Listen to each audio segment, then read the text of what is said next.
Hey everyone, Mr. MC here. This is a guide for round 2 of the 2021-2022 manufacturer exhibition season taking place at Suzuka Circuit with the Group 4 cars. So, as you're about to start your lap, you want to bring yourself all the way towards the left side of the track, which you'll see me do in a moment. That way, you can have a bit more space to build up a bit more speed and start a faster lap. So stay on the left side of the track as you're going to look for the 50-meter board, as that's your first braking point. So look for the 50-meter board right here or this path. Use braking control so you can slow down while still have the ability to turn. Just be nice and careful on the brakes. Don't go onto the green stuff. Ease off of the brakes as you go into the second turn and gradually get on the throttle. Then for the S's, it's all about throttle control. You're just trying to maintain a high speed, so you're just lifting off of throttle, using a little bit of braking if necessary, mostly to fine tune the car's direction, like right here. Then do a little more throttle control as you go through this left turn. Just be nice and careful so you don't end up overshooting the turn. Bring yourself towards the left. And for the diagonal curves, this is where it gets really dangerous, so just be careful to here. Quick burst of braking before you reach the 50-meter board. Take advantage of the curbs. Be careful with the green stuff. Then brake before the curb on the left ends. Just slow yourself down. Take it nice and easy through here so you don't end up overshooting the turn. Bring yourself towards the right just as you go through this right turn. And you want to brake just as a curb on the right end. So brake hard for a while. Nice and easy off of the brakes. Just get the car pointing towards the next section of the track and then get on the throttle as soon as you can. In the BMW M4, just be a little careful getting on the throttle since this car does generate wheel spin, so don't get too aggressive on the throttle. But anyways, bring yourself towards the right. Look for this path that is on the right as that is your next braking point. Make sure you slow yourself down so you don't end up overshooting these turns. Then before the curb on the right ends, just a little bit more braking. You just want to bring yourself towards the curb, nice and easy on the throttle. You just want to try to make sure that your car stays on the tarmac and doesn't end up on the grass or on the turf. Otherwise, you'll have a very bad day. Bring yourself towards the right. Look for the 50-meter board as that is your turning point right here. Just a little lift off of the throttle is all you need. Avoid the green stuff. And finally, brake out around the 125-meter mark. You're braking hard for a while. Nice and easy off of the brakes as you turn in. You can take advantage of the red and white curbs. You can even take advantage of the teal area as that is still part of the track limits. Bring yourself all the way to the right and you're pretty much good to go. But that is all for the lap guide. Let's go ahead and take a look at the strategies. For the qualifying session, you'll have 5 minutes to try to get a good qualifying time, which means that you'll have 2 chances to try to get the best qualifying time possible.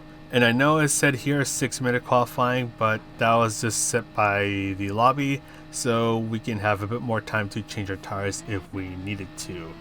So yeah, 5-minute qualifying, 2 chances to try to get the best qualifying time possible.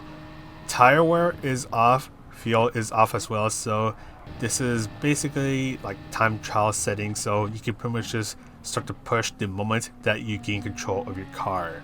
If you're in a lower split lobby, qualify by yourself, qualify far away from everyone else. That way you reduce the risk of getting interrupted by someone if they messed up or if they took a turn really poorly. You don't want to deal with them, so just qualify by yourself so you can focus on the next turn ahead and try to get the best qualifying time possible. If you're in a higher split lobby, slipstream qualifying is going to be more of a thing, so get ready to participate in that. I know for me, I don't particularly enjoy that, but oh well. Another thing, when qualifying session is over, change your tires if you need to. So you see me doing it here through the driving options. Change the front tires first and then change the rear tires second. If you try to do it the other way around, the game is not going to let you do that. You can also go to car settings to change the tires as well. Once again, change the front tires first and then change the rear tires second. And yeah, 5-minute qualifying session, 2 chances to try to get the best qualifying time possible. But let's go on over to the race strategy. So we're doing 18 laps at Suzuka Circuit with the Group 4 cars. Fuel is a ×2, so fuel is surprisingly not an issue, but the tire wear is a ×4. So tire wear is a bit on the lower side, but you're still going to face tire wear issues, especially if you're on the racing soft tires. All 3 tire compounds are available, but only the racing medium and hard tires are required. So make sure you use the racing medium and hard tires for at least 1 lap each, so you don't get a 1-minute penalty after the race ends. And as you start your race, just be careful when you're doing your first lap, because your tires are going to be cold. They're not going to be up to temperature, so you're not going to have that much grip. So just be careful, do the first lap, brake a little bit earlier than what you think, because you don't want to overshoot the turns, especially 130R and the first turn. Really easy to mess up, especially with cold tires, and yeah, you don't want to end up going off track early on in the race. But anyways, this race is pretty much going to come down to a 1-stop or a 2-stop, and to put things short and sweet, this is going to unfortunately be a 1-stop race, as the pit loss is pretty brutal. It's a long 22 seconds, and it's going to be really difficult to cancel out that pit stop loss if you do a soft stint.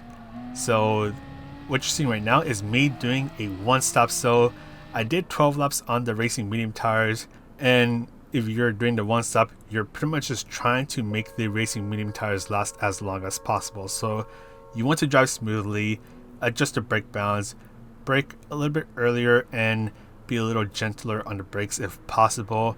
That way your tires can last a bit longer. If you were to be pushing on the racing medium tires, your racing medium tires will last around 8 to 10 laps, but if you can do a little bit of tire saving, then you can make them last a bit longer. Also, how long your tires will last will also depend on your driving style and the car that you're in. So if you're like me and you're in the M4, it is possible to make the racing medium tires last up to, I'll say, 13 to 15 laps.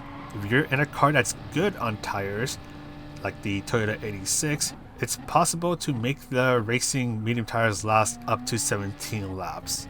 So your mileage will vary on the tires. Just try to be nice and gentle on them so you can make the racing medium tires last. And whether you're doing the 1 or 2 stop, make sure that you're fully awake and have like 600% concentration, because this is a long, grueling race. This is almost 40 minutes, and it can be very easy to make a little mistake and end up going off track, just like how I did. I kind of just lost my concentration for a moment, and that ended up costing me first place, and I ended up going off track. And now I have dirty tires on the racing hard tires, which is not a particularly fun experience to have. So make sure you use the bathroom before you start the race, by the way. Drink a little bit of coffee, orange juice, water, whatever you do. Just make sure that you have your concentration at 100%, because this is a long race. But anyways, with the 1-stop, so I did 12 laps on the medium tires and then 6 laps on the hard tires. I did a 39 minutes and 17 seconds. It would have been around 39 minutes and 13 seconds if I didn't mess up, as you saw earlier on. And we'll just take a quick look at the 2-stop, which is what you're seeing right now. So I'm at the end of lap 7, and you can see that the racing soft tires are already pretty worn out. Yes, it does go 1 second per lap faster than the racing medium tires and 2 seconds per lap faster than the racing hard tires, but the racing soft tires, they just wear out too fast, and it's really difficult to impossible to cancel out that 22-second pit loss with the racing soft stint. And there was actually something that I found out during this test run, and that is that if you were to do something like soft, medium, hard, you're going to face the risk of pitting out into traffic and possibly getting held back by them. Worse if a couple of those people are doing the one stop, and you'll see that later on in the clip or in the video. And that means that if you get held back, you're losing even more time. You still have to pit, and that's just going to all around cause you more frustration. So in this race, I did 7 laps on the soft tires, 10 laps on the medium tires, and only 1 lap on the hard tires. And yeah, you're going to want to try to stay on the racing hard tires for as few laps as possible. It's possible to only spend 1 lap on them, so I pitted at the end of lap 17 and switch over to the hard tires. But yeah, this is what I'm talking about right here. This person in front of me is doing a one stop, and his tires are obviously much more worn out than mine are, since I just pitted about a lap ago or two, and it's just going to be really hard to get around him. Suzuka isn't exactly easy to overtake, and I kind of found that out in this race. You need to get a really good run to try to make an overtake work.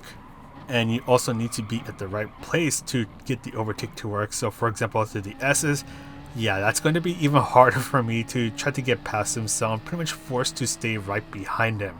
Unless if he messes up big time, but he doesn't, so I'm just forced to stay behind him. It's going to be really annoying as I want to get past him, but I can't, so I'm forced to stay back. I'm just bleeding time. I think just in this lap alone, I lost about 2 seconds, which is a pretty big deal, especially because I have to pit later on in the race once again to switch over to the racing hard tires.